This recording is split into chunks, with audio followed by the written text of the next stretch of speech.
Hey everyone, Sufyan here with another Onshape tech tip. Today, I'll show you how to efficiently import, export, and share files in Onshape. Onshape gives you several ways to bring files into the platform. On the Documents page, you can simply drag and drop files right into the interface or into an existing project or folder, and then choose the import method that works best for you.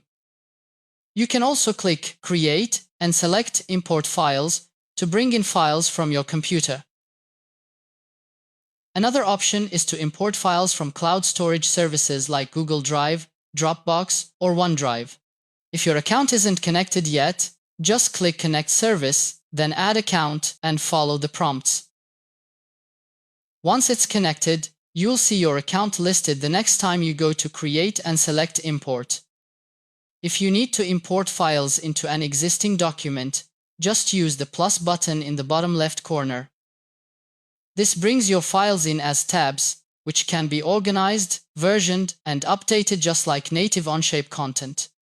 Onshape supports many standard CAD formats, like STEP, Parasolid, IGES, and more, which you can view right in the browser and even edit directly using Onshape's built-in tools.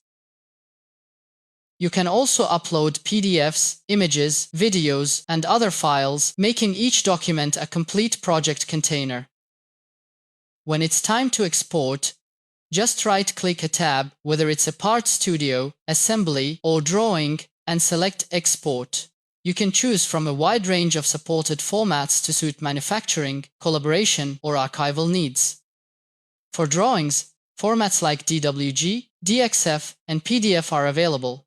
You can use the tab manager to export multiple tabs at once, as long as they are the same type. This can save a lot of time when preparing files for collaboration or manufacturing. And because Onshape runs right in your web browser, sharing is now easy. You can give your collaborators direct access to your documents or publications, so everyone always has the latest updates. No need to send files back and forth.